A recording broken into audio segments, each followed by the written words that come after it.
Will you be fine going to the hospital alone? Right. I swear I'll send you straight to hell. My name is Lisa, and I'm currently 9 months pregnant. It's my first time giving birth, so while I'm filled with anxiety, I feel truly blessed about welcoming a new member into our family. My husband, David, is a white-collar worker and has weekends off. However, he doesn't offer much support around the house or help with shopping. This is because he usually goes back to his parents' home on weekends. David has a deep bond with his in-laws, and since their home is nearby, he spends almost every weekend there without any specific reason. Since becoming pregnant, I've been cautious about lifting heavy objects. For instance, when buying heavy items like rice, understanding friends often help out. My daily routine starts by waking up early, preparing breakfast for David, and seeing him off to work. Afterward, I do the cleaning and laundry, and then head out for any necessary shopping. Once I return home, I start prepping for dinner. Only after finishing these tasks can I finally have some relaxation time. Since taking maternity leave, I've taken up a new hobby, blogging. Every day, I write a diary accompanied by photos I take, such as meals, the blue sky, flowers blooming in the garden, and more. Many friends and acquaintances leave comments, and these moments of journaling have become small daily joys for me. One evening, as I was preparing dinner, my husband returned home as usual. He carelessly placed his bag and jacket on the sofa, and I tidied them up, hanging them on a coat hanger. "Welcome back. I made hamburgers for dinner." "I'm going to take a bath," I said, responding curtly. He headed straight for the bathroom. 3 years have passed since we got married, and there has been little kindness or consideration from him. I occasionally wonder if this is truly what a marital relationship should be like, but I've resigned myself to it. When David returned in his pajamas, I handed him a drink. "Where's the beer?" he asked, glancing at the bar. "I'm sorry, I forgot to buy it today. I'll get some tomorrow." "Seriously, go to the convenience store now." His demeanor changed immediately, and he spoke with evident anger. I was irritated. Why was he asking his pregnant wife to do this? If you want it so badly, why don't you go get it yourself? It's hard for me to move around with this big belly. At that moment, he became even angrier and started shouting, "You're the one who forgot to buy it. It's your job to fix that mistake. Just because you're pregnant doesn't mean you get special treatment. My mother always said it's important to keep moving for the sake of health." Knowing that he doesn't calm down easily when he's angry, I reluctantly decided to go to the convenience store. Once I arrived, I bumped into Sarah, a neighbor. "Oh, Sarah, good evening." "Good evening, Lisa. Did you forget to buy something too?" "I ran out of sauce as I came here." Sarah's cheerful voice slightly lifted my spirits. My husband really wanted beer, and he told me to buy it. Why didn't he just go himself? That's what I said, but it didn't get through to him. "It sounds like you're having a tough time, Lisa." After walking together for a bit, Sarah and I parted ways at a crossroad. When I returned home, David was lounging on the sofa, watching TV, having not even cleaned up after dinner. "Why did it take you so long? What were you dawdling around for? Give me the beer." David's disgruntled voice and his insensitive remarks made my heart ache. However, I handed him the beer without a word and began cleaning up after the meal. How could he say such things to me, especially when I'm pregnant? I felt the urge to retort, but I didn't want another shouting match, so I remained silent. Afterward, I had my dinner, took a relaxing bath, and headed to the bedroom. The next morning, David acted as if nothing had happened. It seems he's the type to forget everything after a good night's sleep. However, I couldn't forget his words from the previous night, and I consciously ignored him. "Why are you making that face so early in the morning? Don't take it out on me." "I'm heading to work now, so be a bit considerate. You know the importance of appreciation, right?" Do what he said. I was filled with the urge to retort, "That applies to you, doesn't it?" But out of shock and disbelief, All I could do was sigh deeply and see him off. Be careful, right? I want dinner tonight. See you. Without any explanation, David left in a hurry. After seeing him off, I took care of household chores and went shopping as usual. However, since David mentioned he wouldn't be having dinner, I decided to prepare something simple just for myself. Then, as I was about to start my meal alone in the evening, I heard David's unexpected return and rushed to the entrance. I'm back. Thanks for your hard work. But you said you didn't need dinner today, right? Yeah, but my drinking party got canceled. I'm hungry. You have something to eat, right? Well, I only prepared a meal for myself today. Upon hearing this, David's face contorted with anger. Didn't you even consider the possibility I might come back? This is unbelievable. Saying that, he moved to the dining table, and upon seeing the dinner I prepared, his mood worsened. What do you call this? A meal? I seriously question if you're properly doing your duties as a housewife. Don't waste the money I'm working for. I quickly prepared something for myself. Please don't get mad like this. Maybe you should learn proper cooking from my mom. Honestly, I've always found your cooking lacking. Again, he always compares me to his mother. Doesn't he realize how hurtful these comparisons can be? I can't eat this. Go buy something. Hearing this, my heart sank further. What does he think of me? It's already night and I've taken a bath. Can't you go buy it yourself? Forget it. You forgot to buy beer yesterday, didn't prepare dinner today. It's so frustrating. I'm going back to my parents' place. David stormed out and left me alone in the house. Strangely, I felt a sense of relief.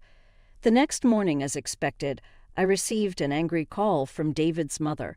How can you not serve David a proper meal? This feels like moral harassment, if not worse. I explained what happened yesterday, but she wasn't accepting it. I apologized and ended the call. After the call, my mood plummeted. Since David wasn't home, I decided to have a leisurely late brunch. However, the thought of David coming back tonight weighed on my mind. Considering yesterday's events, I decided to make tonight's dinner special. I shopped with more care than usual, picking out ingredients and adding David's favorite beer to the cart. I was determined to prepare a dinner that would earn David's praise. I shortened my blog update time a bit to allocate more time to cooking. After dedicating ample time to preparations, the table was set beautifully, as if it was a special occasion. Looking at it, I felt a sense of accomplishment and couldn't help but praise myself. With this, he should definitely be satisfied.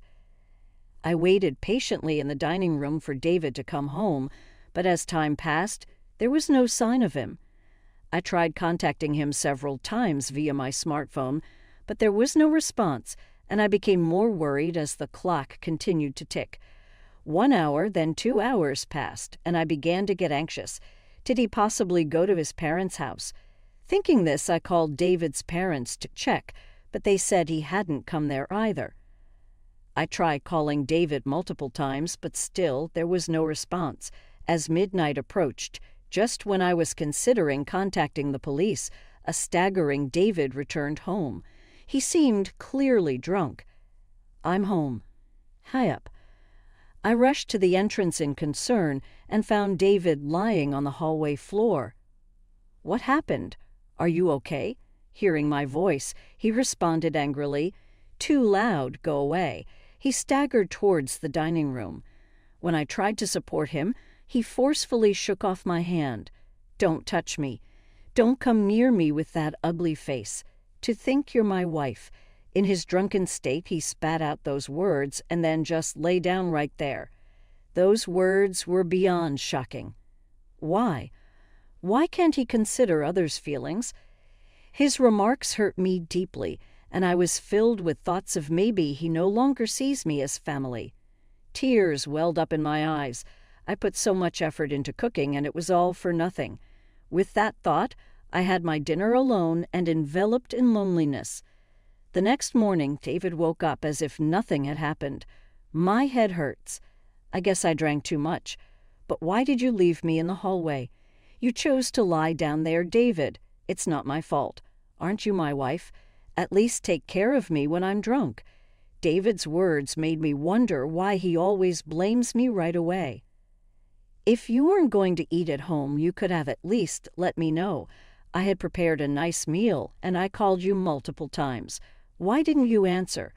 Then David replied, nonchalantly, "My drinking party from the day before got rescheduled to yesterday. Do I have to report everything? Besides, you know how hard it is to pick up the phone during a gathering. Think about my situation." With every word David said, my heart got colder and my expectations of him diminished. That way, I won't feel hurt or disappointed anymore. This thought lingered in my mind. I'm taking a break and going back to my parents' home tomorrow. Being with you lately feels unpleasant and boring. Seeing David's attitude of looking down on me made me increasingly consider the option of divorce. Our baby is due soon, and my heart races in anticipation. Even though I've heard stories about the pains of labor from friends, my excitement to meet the new life inside me overshadows those concerns. The neighbors often encourage me with words like, "It's just a little while longer," which brightens my mood. "Hey, want to go on a family trip soon after David returned home?" He made a surprising suggestion. "Really? But I'm talking about a family trip. My mom and dad want to join." I was taken aback. Why would parents make such a proposal? Tensions exist between me and David's parent. Whenever there's an issue concerning David, they tend to blame me. Like the previous phone call incident, however, the sudden idea of a trip left me doubtful. I'm about to give birth soon, and traveling a long distance might be a bit risky. David replied, "How many times do I have to tell you? Just because you're pregnant doesn't mean you're sick. My parents are thoughtfully inviting us, but what if something happens?" "It'll be fine. Everything's already decided. We'll go for 2 nights and 3 days next week." "What? Next week is my due date. That's a bit." "Just do as you're told. Prepare for the trip." End of discussion. David expressed his opinion and then left the room. I was in trouble now, I thought to myself. The next day, I sought advice from a close friend and explained the situation. She was concerned and said, "That's a bit too much." While I was contemplating how to decline the offer, the day of the trip suddenly arrived. "Actually, I'm not feeling well today. I'm worried about the baby, so I'm going to rest at home." I tried to use that as an excuse, but David didn't seem convinced. "Anyway, you can just rest in the car, and you'll be fine, right? Come on, bring a luggage. We're heading to my parents' house, so hurry up." As we headed to the car, I was worried and asked, "Is this really okay?" After loading our luggage into the car and sitting in the passenger seat, I felt warmth at my feet. Looking down, I noticed water spreading around them. "Oh my water broke." I immediately informed David. "David, I think my water just broke. Please take me to the hospital quickly." Taken aback by the situation, David exclaimed, "Are you serious?" "Yes, I'm serious. We need to go to the hospital now. The baby might be coming." While trying to clean up the water with a towel in the car, David suddenly opened the passenger door. "David, what are you doing?" "We need to go to the hospital.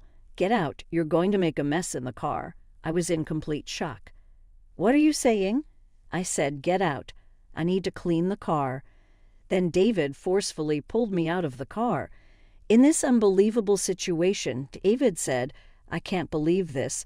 We were supposed to be on a family trip. Just go to the hospital by yourself." I was too shocked to say anything as I called out to David, "Wait, how can you leave me here like this?" He drove away, leaving me behind. Feeling overwhelmed, I quickly dialed for an ambulance. When someone approached, asking, "Lisa, are you okay?" It was Sarah, looking concerned. Sarah immediately recognized my predicament and arranged for a special taxi, comforting me throughout. Grateful for her kindness, tears streamed down my face. Soon after, I safely arrived at the hospital thanks to Sarah's help. On the way, she held my hand and cheered me up, staying by my side until I was taken to my room. While being transferred, I made a silent vow: I will make him pay for this. Even as labor pains grew, Sarah kept holding my hand. Furthermore, she contacted my parents, who soon arrived at the hospital and looked deeply concerned. Sarah whispered to them, "There's something I want to discuss." The three then left the room. As the labor pains intensified, my smartphone vibrated from a corner of the room. "Who is it?" I asked, and my parents responded with David's name. They looked displeased, but I took the call anyway. As soon as I answered, I heard a panicky David. "Help me." However, I was in no state or mood to converse with him and promptly ended the call. Despite my parents turning off my phone, David continued to send messages. As labor intensified, I was finally moved to the delivery room. After enduring the pain for some time, I finally heard my baby's cries. Exhausted, I saw my parents and Sarah standing before me with warm smiles. Relieved, I closed my eyes and rested. When I woke up after a few hours of sleep, I found myself lying in the hospital bed. Rubbing my eyes, I noticed my parents sitting next to me, their faces filled with concern. "Are you okay?" My mother asked gently, still feeling the weight of exhaustion. I couldn't muster the energy to sit up, while my father looked teary-eyed. My mother consoled him, saying the postpartum period can be exhausting. Witnessing this heartwarming scene, a smile formed on my face. "How's the baby?" I inquired. My parents informed me that the baby was undergoing some tests, but would be back in the room soon. However, I noticed Sarah wasn't present. Responding to my unspoken question, my mother remarked, "Sarah left a little while ago." Thinking about how things might have turned out had Sarah not been there, a feeling of gratitude settled over me. I made a promise with my parents that, after being discharged, I would visit Sarah to express my gratitude. Turning on my smartphone to inform my friends about the birth, I was met with an overwhelming number of missed calls, mostly from David. The sheer number left me momentarily stunned, but I felt no hope or expectation from his calls, so I closed the notifications without hesitation. One of my friends visited the hospital room to congratulate me on the birth. As she rejoiced and extended her genuine wishes, I opened up about the recent incidents with David. After hearing the story, she expressed both shock and anger, half-jokingly saying she'd like to punish him a bit. But she also emphasized that my health and rest were paramount, chatted with me for a while, and then left. My parents, already briefed by Sarah about the whole episode, asked, "What are you planning to do next?" I shared my thoughts about my relationship with David and told my parents I'm considering divorce. They respected my decision and provided their support. Upon my discharge, I planned to stay at my parents' house, where they had prepared a room for me. Meanwhile, David seemed to have visited the hospital, but as I had informed the hospital staff that I didn't wish to see him, he wasn't allowed in. The next day, Sarah came to my hospital room holding a fruit basket.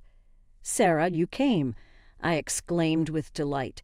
"You seem to be recovering well, but remember not to overexert yourself. Postpartum fatigue can be quite profound," she advised. Feeling comforted by Sarah's words, I sighed with relief. Taking the fruit basket from her, I said, "Sarah, thank you so much for helping me. I don't know what would have happened if you weren't there." I expressed my deep gratitude as I bowed deeply. Sarah gently laughed, saying, "What's most important is that both you and the baby are healthy. I just want a small hand. Regardless, I'm forever grateful. Once things settle down, I'll come over to thank you properly." Sarah laughed warmly in response. "You know, I've talked to my husband about what happened. He seemed quite furious. From her words, I could somewhat deduce David's situation. "Sarah, I'm truly sorry for dragging you into this mess," I admitted. "Don't worry. Remember who you owe for being able to work at your current company. This incident is truly hard to forget," she said. At that moment, I heard a stern tone in Sarah's voice for the first time.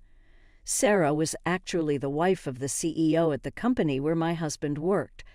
When we first moved to this residential area, I had no idea about this fact. However, as we frequently encountered each other at the local supermarket, shops, and occasionally at convenience stores, we gradually became closer. We even began to enjoy tea together, and during these sessions, I learned about the nature of her husband's job. On the other hand, my husband was completely unaware of this background. This was because he didn't even accompany me for our initial neighborhood greetings and didn't prefer interacting with our neighbors. Sarah had previously told me gently, "I don't want to cause any trouble, so don't tell your husband," and I had respected that request. Knowing that I was pregnant and still being forced to endure my husband's unreasonable behavior, Sarah had several times suggested, should I talk to my husband about this?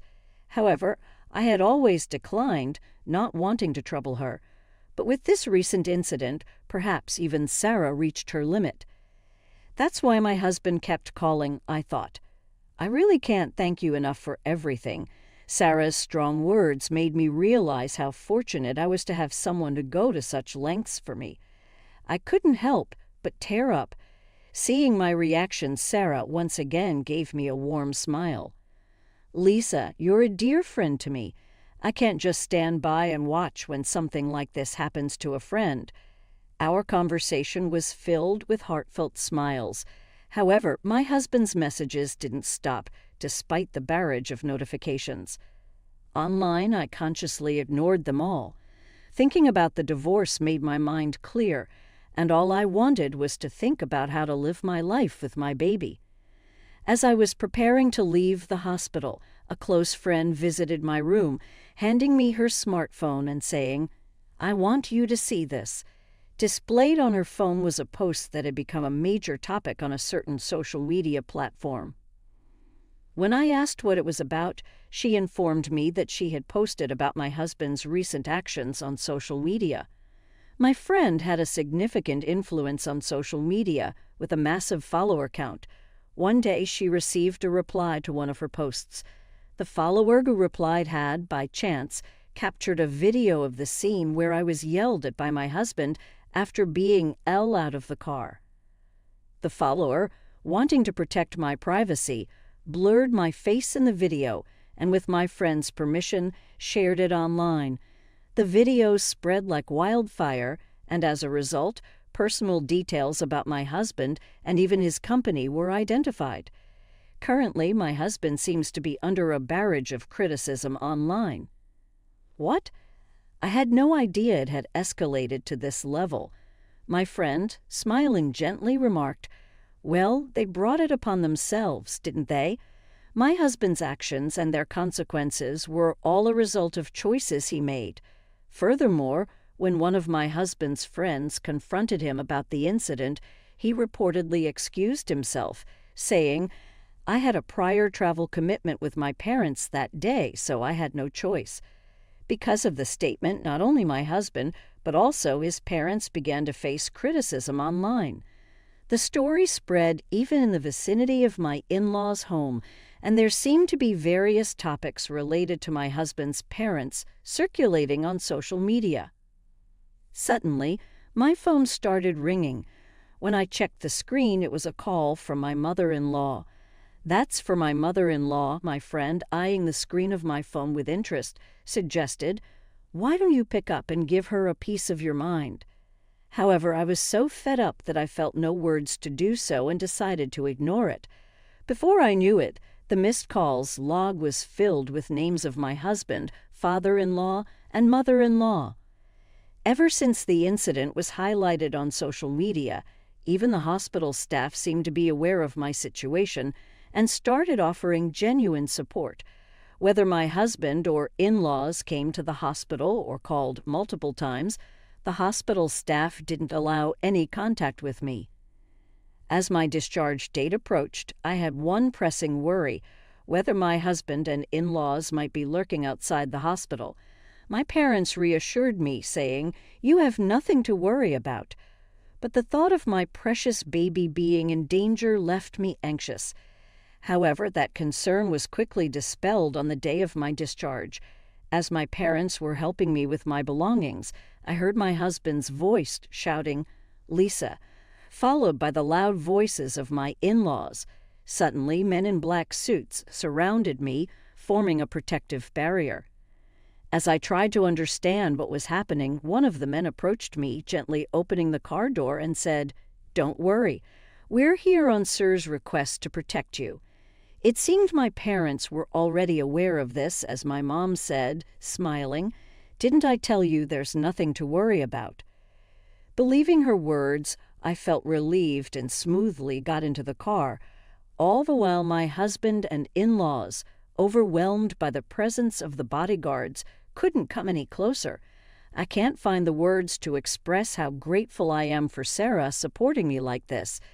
The only thing occupying my mind was how to reciprocate Sarah's kindness. My parents felt the same as me, and they have firmly decided to sever ties with him. Seeing his behavior filled them more with astonishment and disappointment than anger. At some point, I realized I was slightly enjoying this drama, clinging to the little devilish side of me that emerged. The divorce procedures with my husband concluded smoothly. Both the property distribution and child support agreements went forward without a hitch, and the turmoil began to subside. Due to the information Sarah shared with her husband, the president of my ex-husband's company, he was promptly disciplined. The president, known for his family-oriented values, believed that an employee who couldn't protect his family couldn't be trusted by the company. David lost his job, couldn't make housing loan payments, and returned to his parents' home. His reputation was tarnished by the viral video, and he struggled to find stable employment, barely making ends meet with short-term, part-time jobs. Rumors spread about his parents, too, and according to reports from Sarah's friends in the neighborhood, they seemed to live in perpetual unease. The cold societal judgment they faced, which exceeded my expectations, made me think that, surprisingly, this ostracization might be harder for them than any legal repercussions. With most matters settled and my health recovering, my parents, my baby, and I visited Sarah's home to express our gratitude. Both Sarah and her husband seemed genuinely happy and doted on my baby, making us feel warm and welcomed. After that, Sarah and my mother became close friends. Similarly, Sarah's husband and my father got along very well, and our families grew close.